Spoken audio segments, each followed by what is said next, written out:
Coming up on Market to Market, Asian nations roll out the red carpet as the president seeks a trade balance. A proposed international drug ban injects fire into the antibiotics resistance fight. And wacky weather cards force High Plains farmers to play a hot hand. Those stories and market analysis with Brian Roach, next.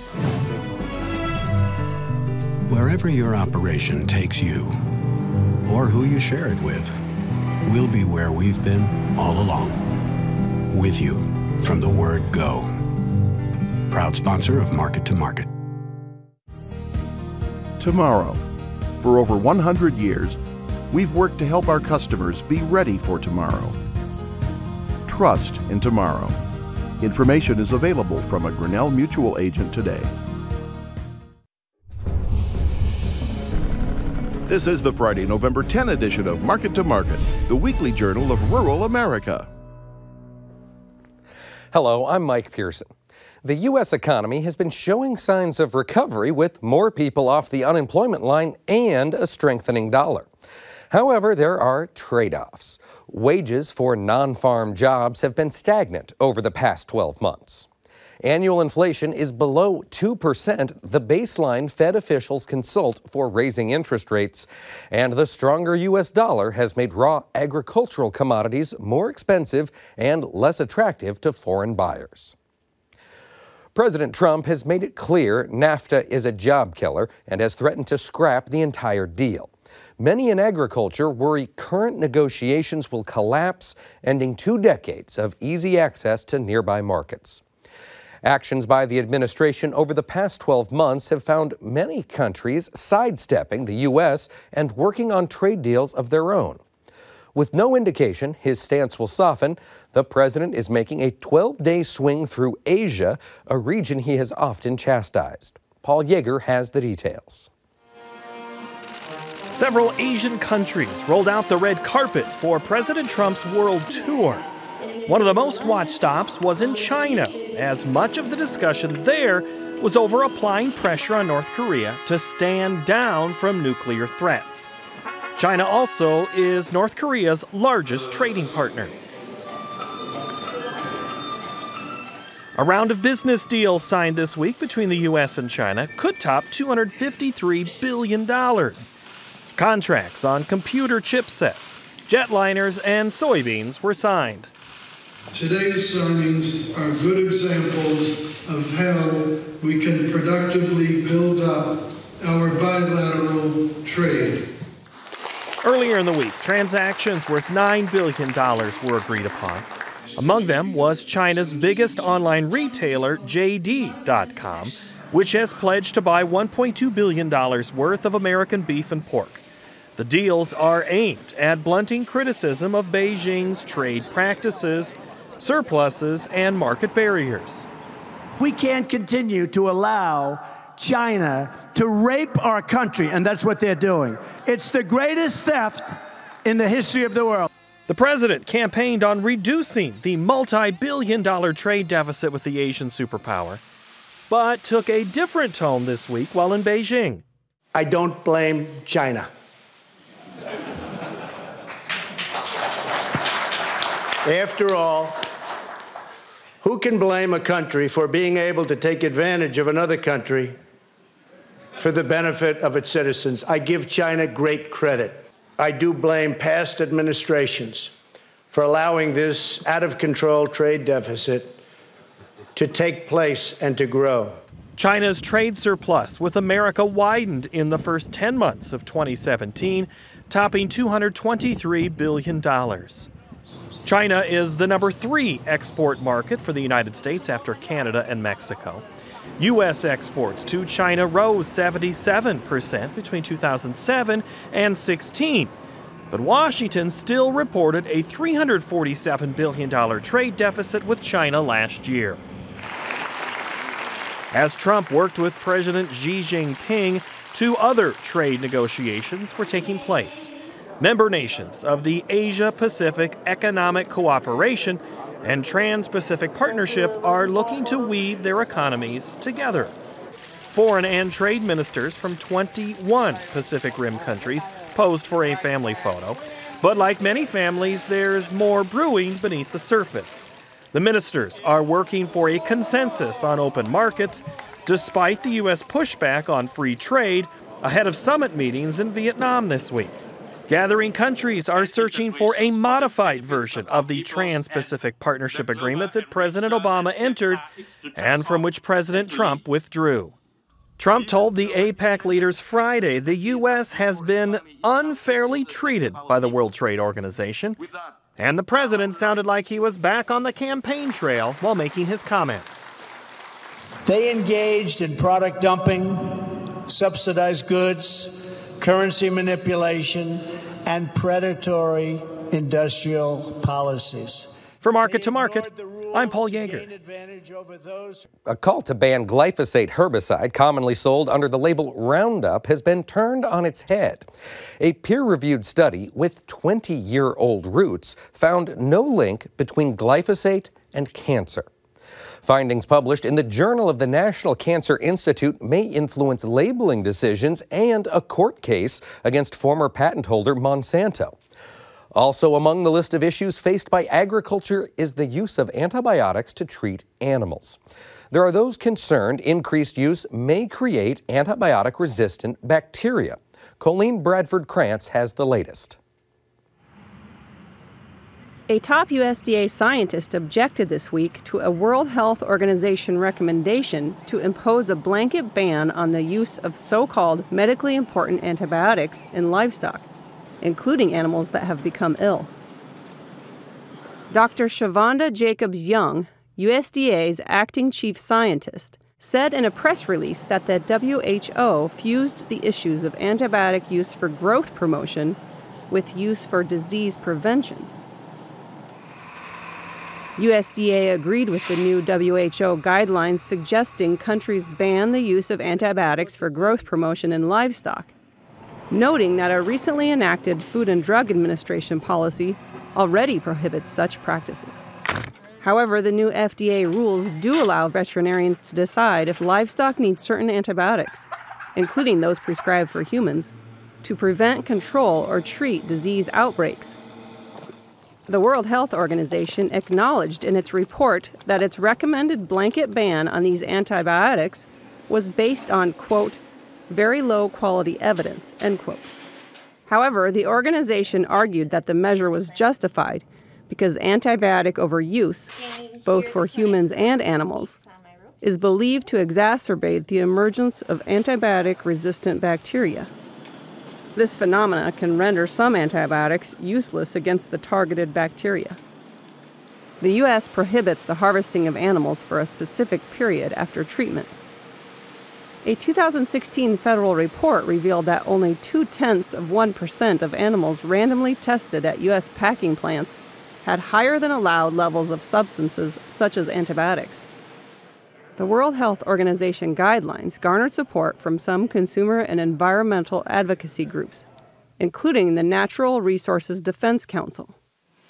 Objections were raised by animal trade groups like the National Pork Producers Council, which wrote, "Denying pigs, cows, and chickens necessary antibiotics would be unethical and immoral, leading to animal suffering and possibly death, and could compromise the nation's food system."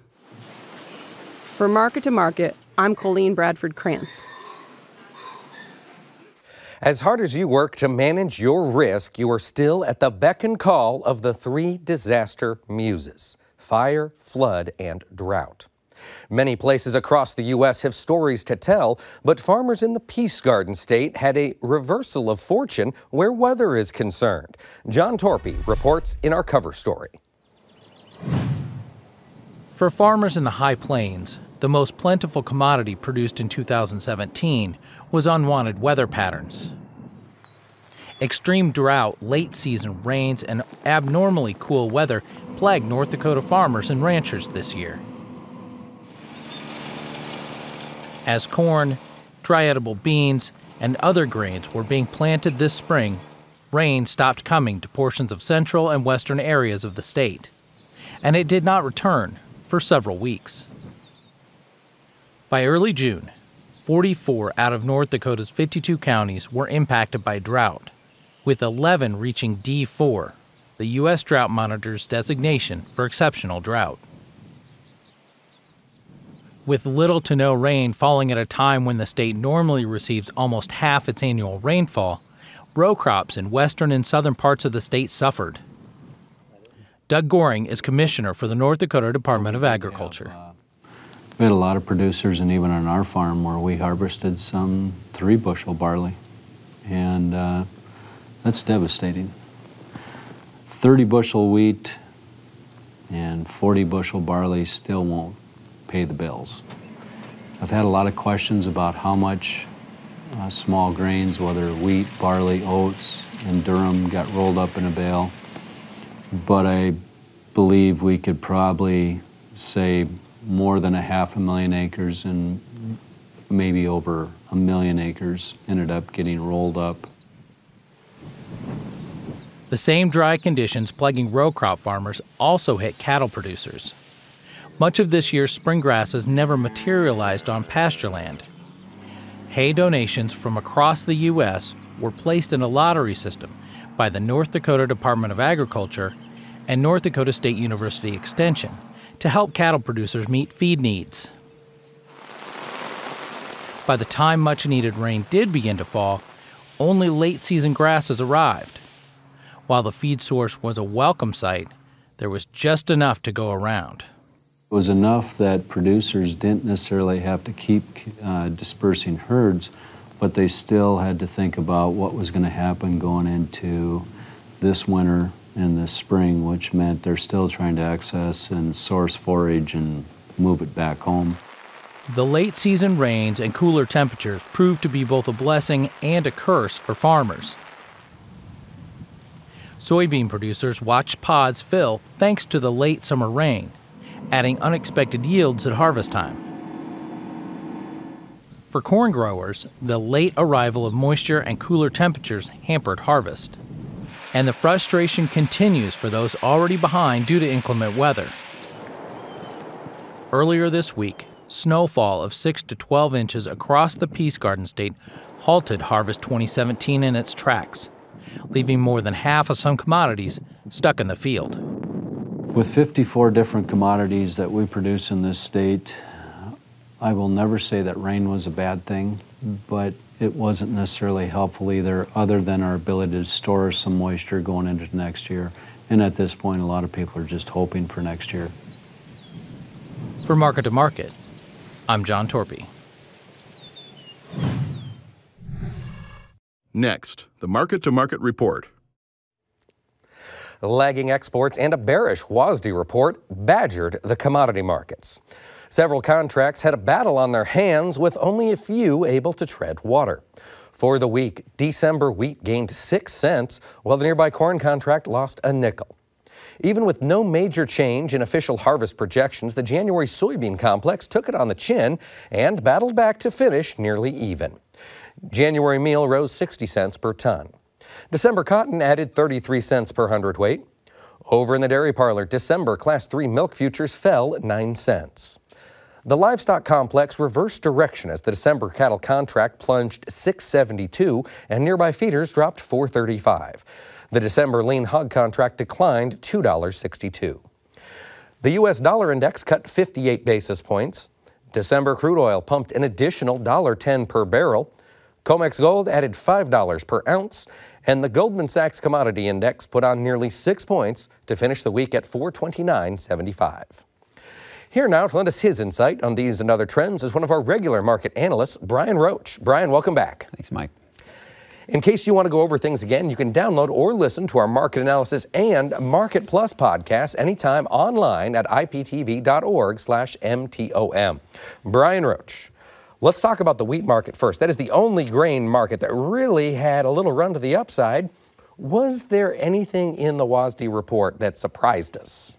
Not so much surprise. I mean, I think if you look at all three classes of wheat, you know, Minneapolis wheat is spring wheat's actually, we've triggered a Roach Ag sell signal this week. So for cash flow purposes, really only, we've been recommending some small sales, but that's about it. Okay. But back to the WASDE report, exports were revised slightly higher. It left ending stocks that in a little tighter shape, although world stocks actually increased a little bit. But I think the good news in the wheat market is that we've held last year's lows here in this, Octave-Dece period so far. It looks like we're going to. We're really not much off the recent lows from a buying standpoint anyway, but we're holding last year's lows. I think that's positive. And I think also as you turn the corner into next year, let's just look at winter wheat, for example. I mean, we got 32.7 million acres in the ground last year. I think that number probably repeats. Okay. Maybe even smaller. Okay. Going into the spring here. So that sets the stage for the market to really trade yield and weather and trade it more sensitive on a tighter ending stocks situation than what we thought before. Given that we still have growing global ending stocks, is a slightly smaller acreage number in the U.S. going to really give us a reason to get excited? Well, the good news is that we're still at a premium versus our competitors in the export market. And so even though we're a premium, we're still seeing some business, and the USDA saw a reason to raise the export number. So I would say at this point, I mean, we have plenty of stocks. And let's look at the wheat market at kind of a $4 to $5 market. Okay. And as far as soft wheat and hard red. So I think we have a chance, to see strong prices into next year.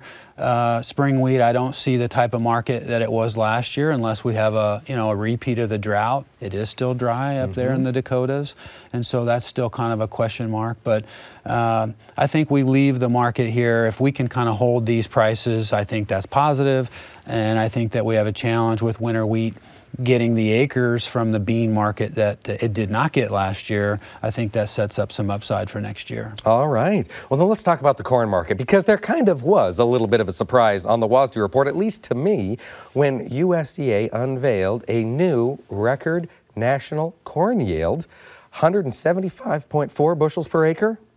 Did that surprise you? I think everybody's surprised. Okay.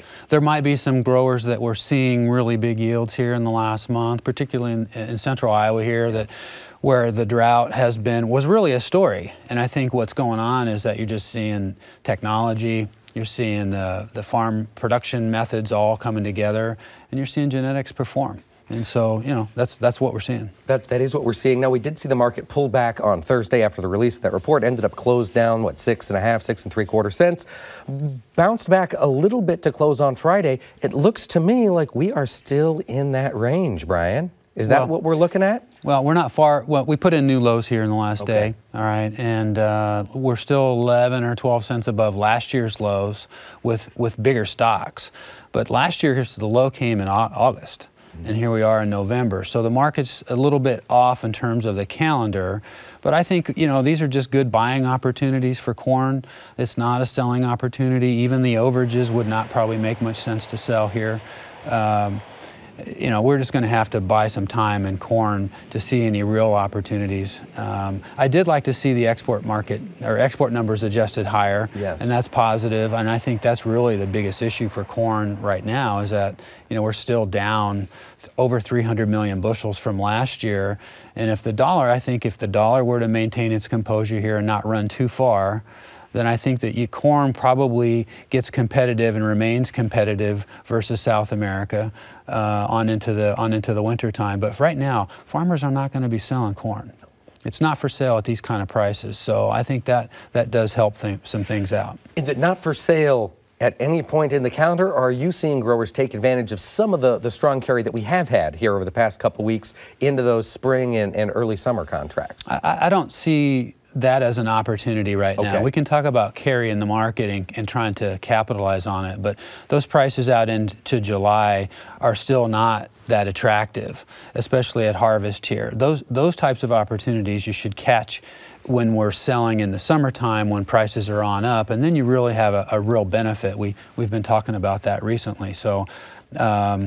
But for now, I think corn is not really on for sale. We're not. We'll probably be into some Roach Ag buy signals next week. That'll be unless prices were to move up off of these lows here. Gotcha. Now, we do have a question from one of our followers on Instagram, and you can find us on Instagram at IPTV Market. This one came from McKenna in Nebraska, and I was looking at the charts of these two commodities earlier this week, and I want to say yes. But McKenna wants to know from you, Brian, do you see a resemblance within the corn and wheat markets? Well, they're two are feed products. If you look at the wheat market, they're far more protracted than the corn market, and there's not really as much of a demand story on wheat as there is corn at these kind of prices. I mean, the feeder cattle guy is going to continue to feed a lot of corn at these kind of prices and stay away from the wheat for the most part. So I think that from that aspect, they are very similar.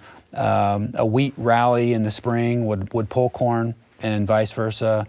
And so for the time being, I mean, I think they probably trade close and they'll feed off of each other. Now let's talk about soybeans, because we did get the USDA in their report did not change the projected yield. The trade, I believe, anticipated it to drop a little bit. It didn't. We saw beans sell off pretty hard after that news. Was that just a blip? Was that just a little, whoa, hey, the market kind of caught it and we're going to turn back around? Or did we really change something fundamental? Well, there's been a solid trend in place since August. And beans have, held that trend. And if you look at a chart, it's still holding that trend, although yesterday's move, there might be a little chink in that trend if we don't trade up and out of it on Monday. Okay. And so, but I think beans are still a good picture. There's a good demand picture for beans. China's raising their expectations for imports, even though they're growing more beans. So I think the bean market, what we'd like to do here is be ready we're going to wait for bean sales into January and February. Okay. That will be most likely the next opportunity to generate cash flow where it makes some sense. The rallies we saw last year were all based on problems in South America. It's a big crop. It's not as big as last year. And so I think the picture is positive for beans. And if beans are going to continue to move higher, which whether we break down on this in this trend that we have now, or we trade on higher on into December, I mean, I think you want to be long beans in the front part of the year. It's always been a good trade, and I think that the farmer who's waiting for a selling opportunity will tie those together. All right. Now let's move down into the world of livestock. We saw almost a mirror image of last week's move in live cattle this week, only it was to the downside, $6 plus to the downside in the December. Brian, what's happening? Well, if you look at all the livestock have been actually very powerful into the front part of this month. In the first week in November, if you look at all three categories, we had strong markets, economies around the world. It's the first time in 10 years that we've had all of the economies in growth mode, which I think is positive. And it's been positive in livestock. It's been positive in the crude market. And I mean, so we've had big moves. I mean, over a $20 move in the feeder cattle. And so these are good opportunities for cattlemen to book some profits. And so now the question is, how big is the sell-off and for how long? And so today in live cattle, we closed the gap that was in place, the 120, 160 or so. So we closed that, and then now we're down challenging this 20-day moving average. Maybe we hold here. But I think cattle, from a seasonal standpoint, it typically does sell off here, and so that should be no surprise. All of the livestock markets have big net long ownership by the funds, and so they're going to peel some ownership. They're looking to book some profits, and I think that what you're seeing in at least the hog and the cattle market is that we're seeing a response to that just ahead of the holidays. Oh, so, okay. We're just taking some profits, going home. Yeah, I think Packers have backed off on the hogs. Cash trade in live cattle's gone 125, 124, 122 this week. Yep. At the same time, the cutout values have actually held up. So I think this is pre-holiday trade kind of business. But feeder cattle look pretty strong. They're in good shape. They do, and given the sell-off we saw in the corn market on Thursday, feeders did manage to retain some strength relative to live cattle. How far can live cattle break before we start to pull feeders markedly lower? Well, cheap corn helps, and so long as we have cheap corn, the feedlots are going to continue. That business stays strong. I think that there could still be some upside in the feeder cattle futures. So when you think about the recent high around 162, we could see a 165 if things hold together. So I wouldn't rule that out. Okay, lean hog market down $3 on the week, as you mentioned. Packers just taking their ball and going home? Just backing off. Okay. Yeah, so, as we think about birds through Thanksgiving, we think less of pork. The story in the pork market has been largely demand, both domestic and export market. China's news this week is really, I think if you think about the whole livestock part of that, it really favors the pork market more so than beef, because Yeah. we can do that. We Right. can that process is already in place in the supply chain to meet those specs. So I think we'll look to the export market to see how we trade and whether we can hold this. From the futures market standpoint, we're down testing this 200-day moving average, but we're down into a retracement box 62, 63. We're right there. So I think the market deserved what we got. We'll keep an eye on it. Brian Roach, thank you so much for taking the time to join us. Thanks, Mike.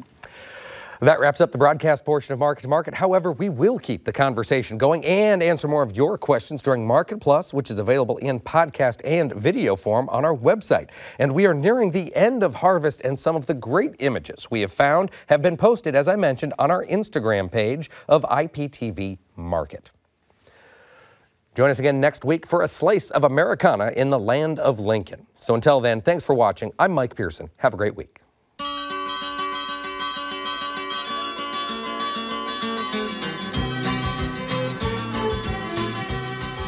Market to Market is a production of Iowa Public Television, which is solely responsible for its content. Wherever your operation takes you, or who you share it with, we'll be where we've been all along. With you from the word go. Proud sponsor of Market to Market. Tomorrow. For over 100 years, we've worked to help our customers be ready for tomorrow. Trust in tomorrow. Information is available from a Grinnell Mutual agent today.